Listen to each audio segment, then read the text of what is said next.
You know what's strange?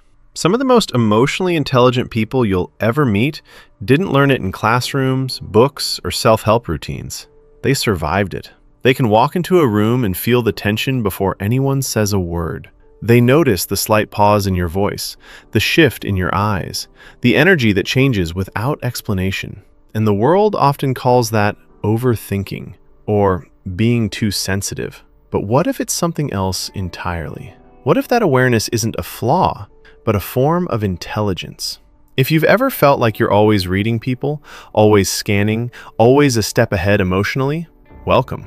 You're about to feel very seen. Today, we're breaking down something psychology is only beginning to understand: traumatic intelligence, and what it actually says about the way your mind works.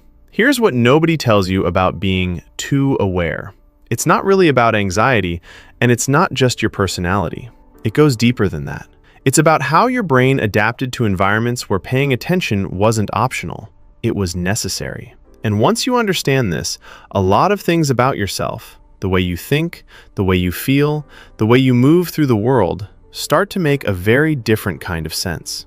But here's what's fascinating. Society has a way of labeling behaviors without understanding them.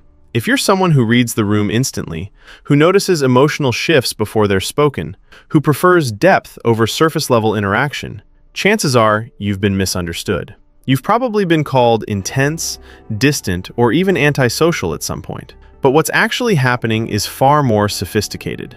Picture this. You're in a group setting, people are laughing, talking, everything seems normal on the surface. But something feels off. A tone, a glance, a silence that doesn't quite fit. And while everyone else moves on, your mind pauses there. You register it. You analyze it. That's not you being difficult. That's social pattern recognition, a heightened ability to pick up on subtle human signals. And millions of people quietly live with this same awareness, often thinking they're the only ones who feel this way. And this is where it gets really interesting. Your brain isn't just reacting differently, it's been shaped differently. The amygdala, which is responsible for detecting emotional threats, becomes more sensitive in unpredictable environments. At the same time, your prefrontal cortex learns to process complex situations faster, especially under pressure. This creates a system where you're constantly scanning, constantly analyzing, constantly preparing. A 2018 study from Stanford University found that individuals exposed to early stress showed heightened neural responsiveness to emotional cues, even in neutral situations. That means your brain isn't randomly overactive, it's trained. What feels like overthinking is often adaptive awareness, your mind doing exactly what it was wired to do. But here's the part nobody talks about. This level of awareness usually starts early. Picture this. You're younger, in an environment where moods shift without warning. No one explains it. No one teaches you how to understand it, so you learn on your own. You start paying attention. You notice tone, behavior, patterns. You adjust yourself to keep things stable. Over time, that becomes automatic. Developmental psychology calls this adaptive calibration, when your nervous system fine-tunes itself based on your environment. If your surroundings required awareness, you became aware. If they required caution, you became cautious. Not because you chose to, but because your brain prioritized survival. And that pattern doesn't just disappear with time. It becomes part of how you experience everything. Here's what the research actually found.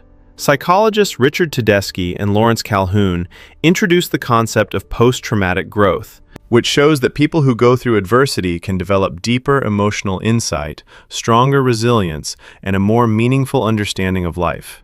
Not because trauma is good, but because the mind adapts. Their studies found that many individuals developed increased empathy, sharper perception, and a stronger sense of purpose after difficult experiences. There's also the concept of stress inoculation, where repeated exposure to stress can strengthen your ability to function under pressure. So, while most people shut down in chaos, you become clear, focused, and strategic. And that's not weakness, that's conditioning.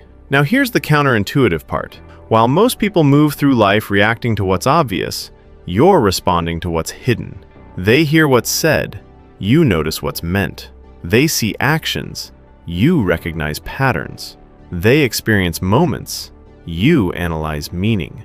And that difference changes everything, because it means your understanding of people runs deeper than surface interaction. But it also means you carry a kind of awareness that others don't always understand. And that's why you might feel out of place sometimes. Not because you are, but because you're operating on a different level of perception. And here's the part that needs honesty. This kind of intelligence comes with a cost. Sometimes, the awareness doesn't turn off. Even in calm environments, your mind stays alert. You might struggle to relax, to fully feel safe, to let your guard down, because your system was trained to stay ready. And while that once protected you, it can also exhaust you. So it's important to recognize the difference between awareness and hypervigilance, between insight and emotional overload. Because this isn't about glorifying pain. The strength is real, but the experience that created it was real too, and both deserve to be acknowledged. And this is where it all comes together. What you developed isn't just sensitivity, it's depth. It's the ability to understand people, situations, and emotions on a level that most people never have to reach. You don't just live experiences, you interpret them. You search for meaning, patterns, truth. And that gives you a kind of perspective that can be incredibly powerful. But it also gives you a responsibility to decide how you use it. Because awareness without direction can feel overwhelming. But awareness with intention becomes insight. When you step back and look at the full picture, something shifts. This wasn't just about being too sensitive or too aware. It was about a mind that adapted, that learned, that evolved in response to its environment. You're not broken. You're not too much. You're someone whose nervous system learned early on that awareness was necessary. And there's nothing wrong with that. In fact, science suggests that people like you often develop a deeper understanding of life, relationships, and meaning than most. This wasn't really about trauma. It was about what your mind became because of it. And once you stop seeing it as a flaw, you start seeing the possibility in it. If this resonated with you, the next video is going to take this even deeper. I'll link it right here, and you'll understand why it matters. If this is the kind of psychology you want more of, I genuinely appreciate you subscribing. It helps more than you know. And if you want to explore this on a deeper level, you can check out the links in the description.